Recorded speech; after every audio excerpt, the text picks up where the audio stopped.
of May 2019. Cyril Ramaphosa is no longer the President of South Africa. The people of South Africa have taken back their power.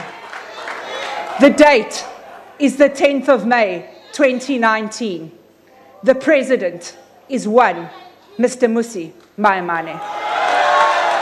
Number 1, cancel all IPPs. Number 2, Eskom must take all its coal mines from private companies, develop a detailed register of assets, and a state-owned coal company must operate all these mines. Number 3, Eskom must build internal capacity, appoint black engineers, artisans, and managers with decent and deserving salaries. The EFF will not stand by and watch our strategic assets, built and maintained by our own money, get handed over to private and greedy monopolies. Thank you very much.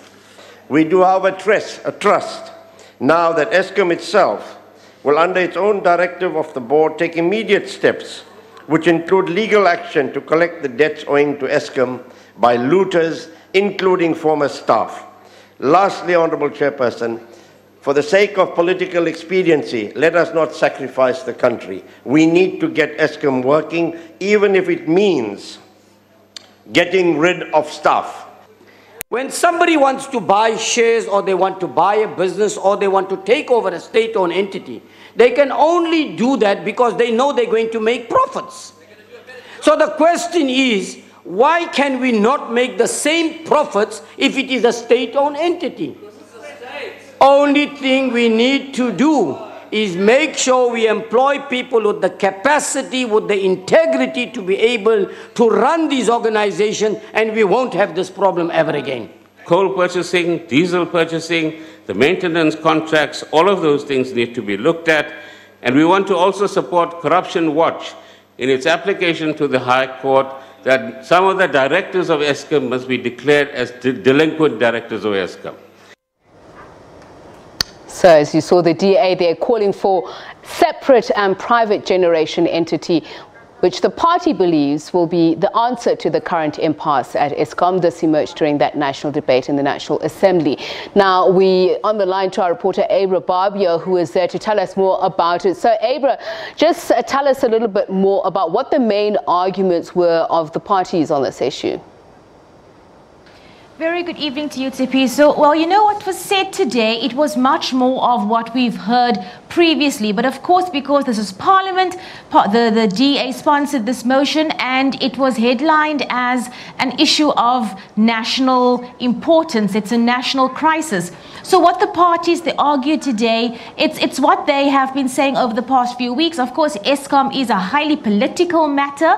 Parties are using this topic as we go into the elections. If you have been watching the manifesto launches, many parties who I've at least listened to have been using Eskom in their election manifestos. In fact, for the second time now, I heard a political party tonight in today's debate. It was Agang, who said, if you vote for the ANC, you are voting for self-hate, because the ANC is just going to bring you more of the same, which is essentially load shedding, which he was referring to. And that's the very same thing that the ACDP, in fact, said in its manifesto launch last week. So the arguments that we are hearing, the rhetoric we are hearing, parties are obviously playing up. They're using the situation to the best of their abilities because it is such a politicized topic. And while the DA is pushing for privatizations, there are other parties who are saying that's absolutely not going to be on the table. The Minister, Pravin Gordhan, again reiterated this evening that privatization is absolutely not an option. That's not going to happen, and he doesn't know why people keep on, jumping to that conclusion. Yes. So, Abra, let's talk about more facing off, but in this kind, a different one with the Defence Department showing off its military capability. Armed Forces Day. Tell us more about that. Oh yes, that was earlier this morning. So today, essentially, we were celebrating the commemoration, the 102nd commemoration of the Mendi, which sank in the English Channel in 1917 during World War II.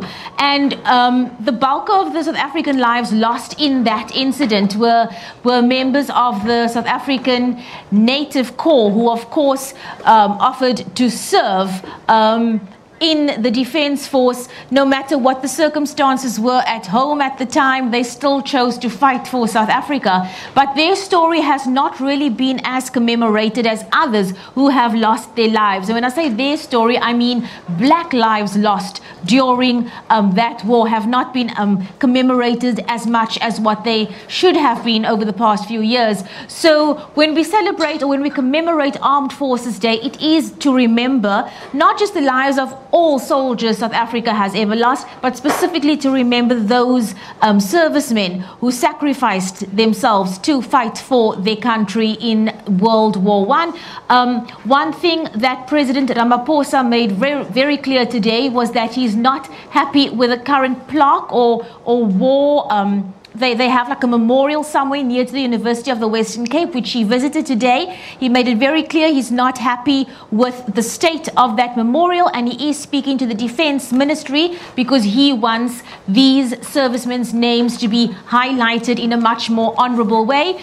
And also, as part of today's festivities and program, the South African, the Defence Force took the opportunity to boast about the capabilities we have. So we had procession after procession of the various arms of the Defence Force showing us exactly what they are able to do. All right, thanks a lot, Abra Barbier in Parliamentary.